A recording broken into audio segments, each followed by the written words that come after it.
Cortella, você ainda acredita na utopia, numa civilização ideal,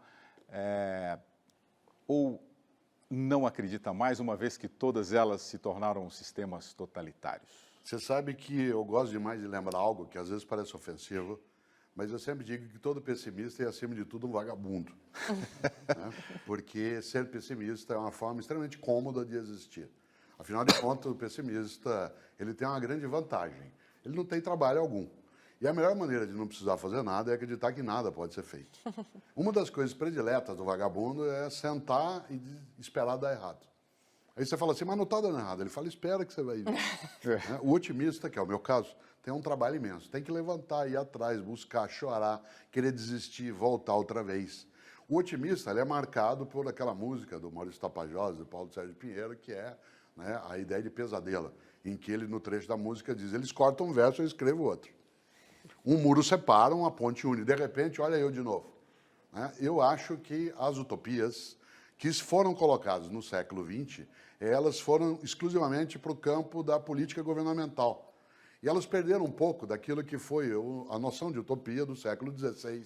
E antes dela, um pouco com Platão, que na sua obra República levanta uma certa utopia da vida coletiva lá no século IV a.C. Depois, Tommaso Campanella, com uma obra magnífica chamada Cidade do Sol. E, é claro, a grande obra do Thomas Moros, que os católicos, anglicanos e ortodoxos chamam de São Thomas Moros. Thomas Moros, que produziu uma obra com esse nome. Mas eu sempre gosto também de trazer à tona a ideia de que, embora algumas pessoas traduzam a expressão utopia como sendo impossível ou lugar nenhum, não é correta essa tradução no sentido mais literal. Se Thomas Moros quisesse, por exemplo, escrever uma obra que falasse de um lugar impossível, ele teria chamado o livro de Atopia, porque a, no grego antigo, é a negação para lugar.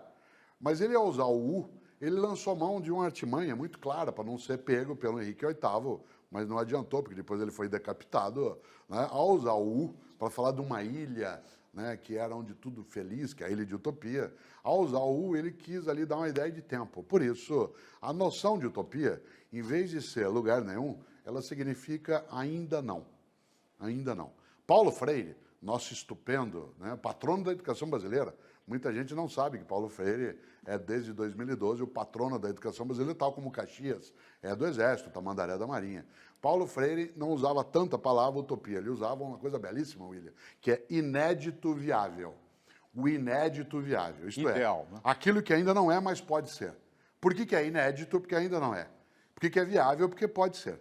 E eu tenho sim a crença de que as utopias que o século XX edificou, elas, porque se marcaram exclusivamente pelo campo da ação governamental, como foi o caso, por exemplo, do comunismo soviético ou da estrutura que foi colocada em algumas nações, como a China, ou Cuba, ou a Albânia, elas, ao se marcarem exclusivamente como uma coisa de Estado e não de uma gestão que envolvesse outros elementos da vida, que não só o campo, né, de governo, elas geraram as distopias, que é o contrário da utopia. O Admirável Mundo Novo, do Aldous Huxley, 1984, do anarquista George Orwell, né? A ideia no cinema, né, do Blade Runner, isto é, um futuro catastrófico. Mas essa utopia pode ser possível com a democracia? Ela só é possível com a democracia.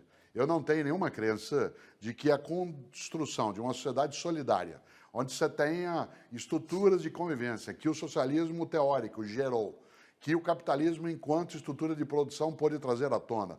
Aquilo que, há algum tempo, as igrejas chamavam de solidarismo, para não usar a dicotomia capitalismo-socialismo, elas são possíveis com a democracia.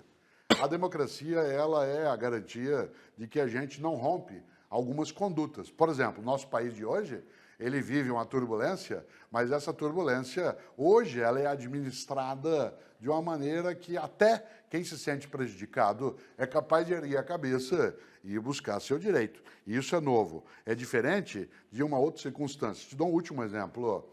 Você não tem, na história recente, um país democrático declarando guerra a um outro país democrático.